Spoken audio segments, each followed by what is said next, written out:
Rain patted my windshield as I drove through the winding forest road. I had no idea my college professor lived so far out of the city. I let out a sigh as I felt myself getting more uncomfortable looking out to the sea of dead trees and empty farmland. I thought back to a conversation I had with my professor. I was complimenting his work on his theories, one being his string theory. It was mind-blowing. I just couldn't help myself but gush over his career. That's when he gave me a small smile and said, Hey, come over for dinner at my place. We can talk there. I didn't expect that, but I didn't have any other plans for tonight, so I agreed. Besides, it's better than having leftover takeout. Again. I wonder, did he invite other students to his house too? I didn't dwell on that thought for too long as I looked at my clock on my dashboard. 4:46 p.m. I should have left earlier. I rubbed my eyes to the best of my ability as my eyelids got heavier as the drive went on. So I reached for the radio and started to find something, anything to keep me awake, but all I found was a half-empty Monster can. Better than nothing, I muttered to myself. Just as I took a sip, I spotted an old two-story house that looked like it came from the Victorian era. I checked the address that my professor gave me and looked over toward the house. Looks like the place. I parked in the driveway, noting the small car next to me. Grabbing my coat, I began to brave the rain outside. Right as I shut the door to my car, I felt a gust of wind nearly knock me off balance. I shivered and pulled my hood tighter to my face and listened to the rain pounding on it. I began to run faster as my face got soaked, nearly slipping as I got to the door. While waiting, I thought I saw toys scattered across the yard. All of them looked dirty and soaked by the rain. Did my professor have kids? I nearly jumped when I heard the door open. Turning to the now open door, I saw a short, skinny man with messy brown hair that was beginning to grey in some areas. He wore a white t-shirt and dark blue jeans. That is definitely my professor. Hey, you finally made it. Come in. You must be wet. Nodding, I walked inside, letting out a sigh of relief.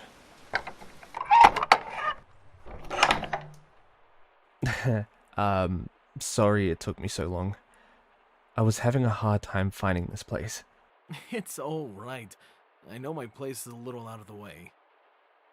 Looking around the room, I saw paintings and photographs of landscapes in the surrounding area of the house. There was a large staircase in the middle of the room. As I followed it upward, it led up to a balcony that was overlooking the living room.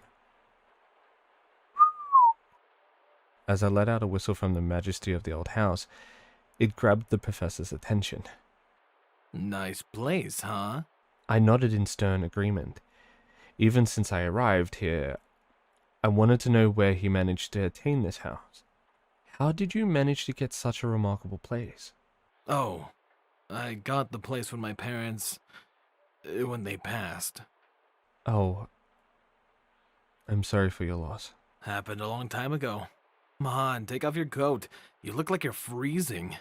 Plus, I don't know about you, but I'm starving.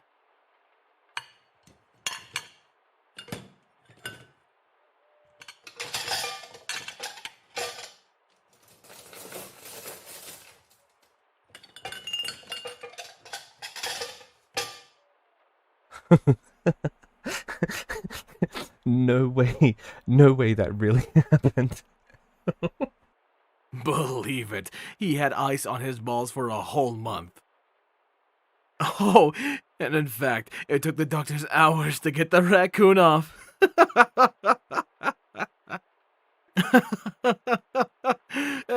Anyways, that's why I call my best friend Strike Dick.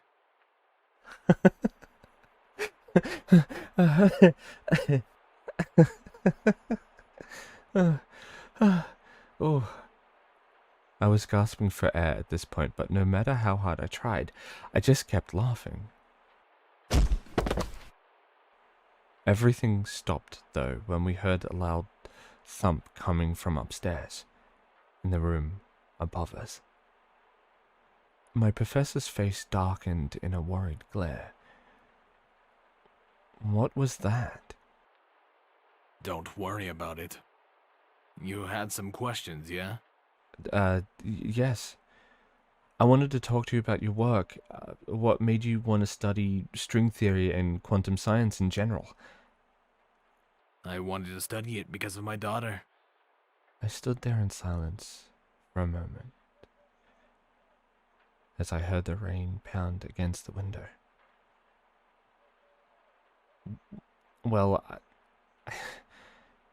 I didn't know you had kids. What do you think about that painting there? I looked to where he was pointing, and at the other end of the room sat a painting of some of the farmland I drove past.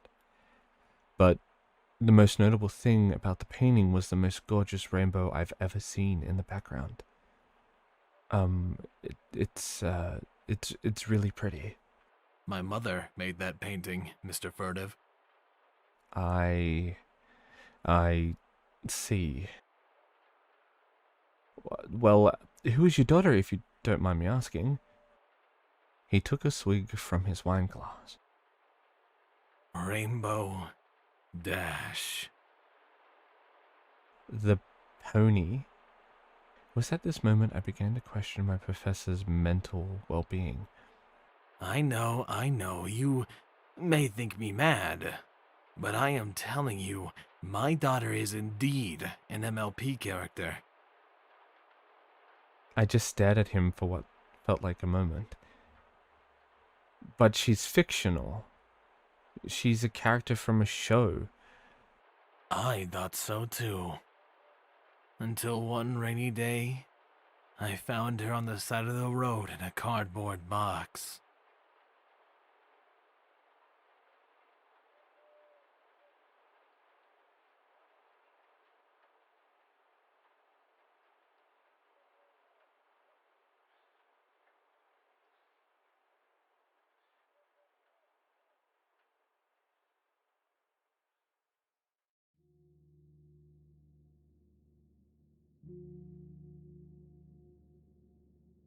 Well, that was a really different take on My Little Dashie, I find.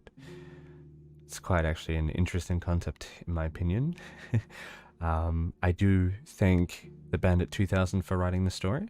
I do apologize for rewriting sections of it because for my narrative flow style, it just didn't suit my flow state. So I do apologize for that. All credit of the story goes to thebandit2000. I recommend you reading out the original story. It's pretty chill. It's pretty cool. It's pretty swanky. And I would also like to thank Firehearth Studios for the collaboration of the Professor. I recommend checking out their channel. They're doing multiple massive undertakings and projects, so I recommend checking them out. And I would like to thank you guys for taking the time out of your day or night or even afternoon or morning and just giving it a listen. It means a lot. Appreciate it. Okay, the next two videos will be interesting, but I wanted to take a break from the Hunger Within saga and just do this little story here. So yeah, I'll catch you later.